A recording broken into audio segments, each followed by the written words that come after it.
Պզուկների ակնեի յուղոտ մաշկի դեմ մի հրաշալի դիմակ ենք պատրաստելու մենթոլի հիդրոլատով։ Հիդրոլատները դրանք տվյալ բույսերի գոլորշիներն են, հավաքված գոլորշու միջոցով արդեն խտացված հատկություններն են և կոչվում են էքստրակտ։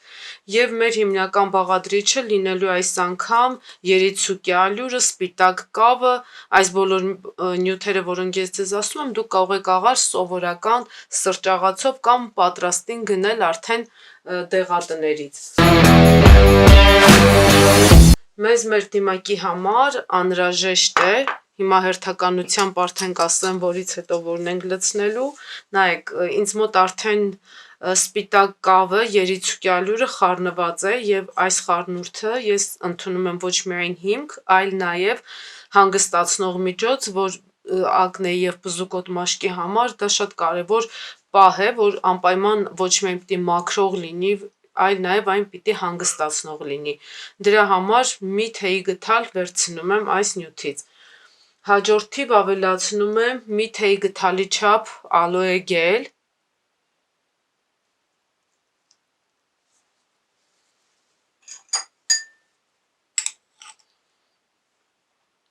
մաշկի թթվայնությունն ապահովելու համար ալոե գելը լցնելը միշտ խնդիր է, որովհետև այսպես ծորացող հատկություն ունի։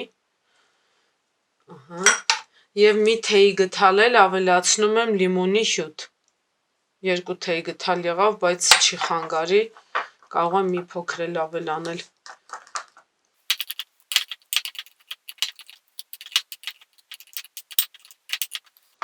Սա որպես պզուկները մաքրող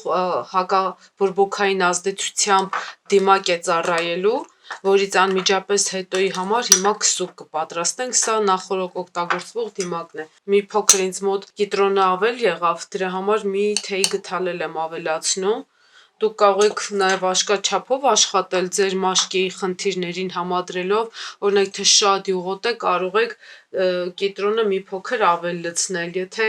ունեք սպիտակացնելու հատկության խնդիր, կարող եք կիտրոնն ավելացնել, եթե ուզում եք, որ ավելի հանգստացնող լինի, կարող եք երիցուկը մի փոքր ավելացնել, ավելի շատ անել։ Բայց եթե ոչ մի խնդիրն էլ այդպես ընդգծված չի, պարզապես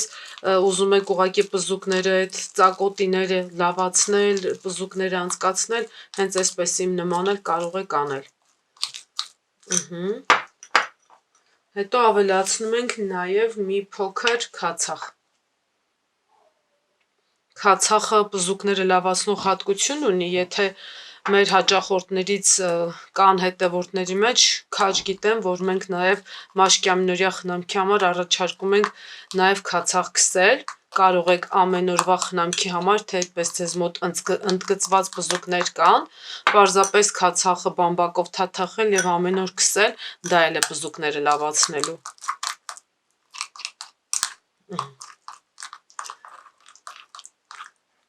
Տեսեք, երբ որ արդեն մենք այս դիմակը պատրաստել ենք, մեծ մասամբ այս խնդիրն ավելի առկա է դեռահասների մոտ, իրենք մաշկը լվանում են օճառով և այս դիմակը քսում են, թողնում են մի 5-10 րոպե և լվացվում։ Անմիջապես դրանից հետո մենք պատրաստում ենք, վերցնում ենք որպես հիմք այս մեր մենթոլի հիդրոլատը, մի 10 մլի չափով, ինձ մոտ տարան միլիով է, հեշտ է չափելը։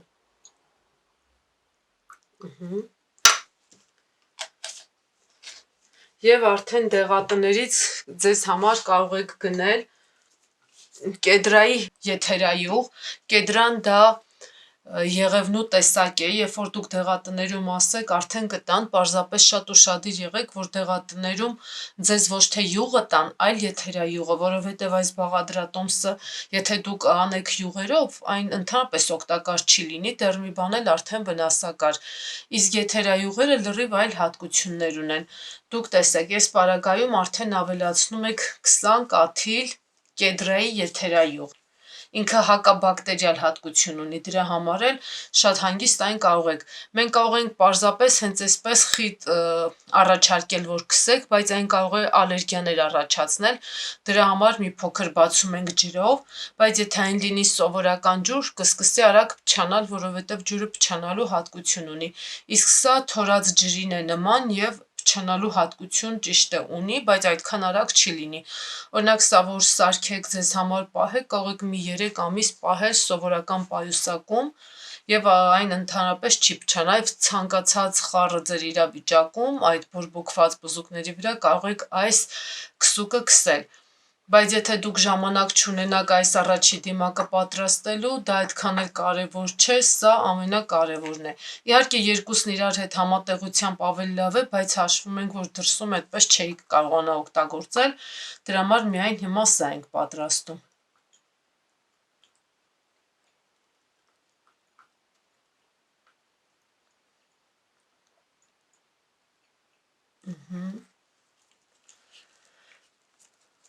Հետո վերցնում ենք եւ ավելացնում ենք թեյի ծառ եթերայող նույն քանակությամբ։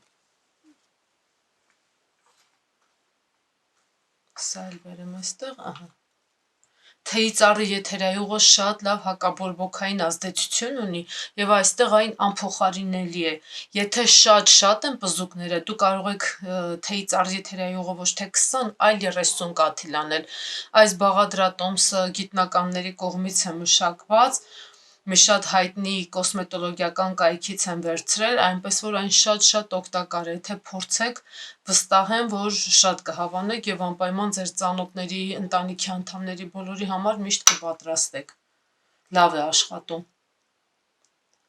Չմոռանանք, որ մաքուր եթերայողերը դրանք արոմաթերապիային նաեւ հանգստացնող հատկություն ունեն, ոչ միայն բուժող։ Եվ հաջորդը, որը մենք վերցնում ենք եւ ավելացնում, արդեն ծիտրոնինն է։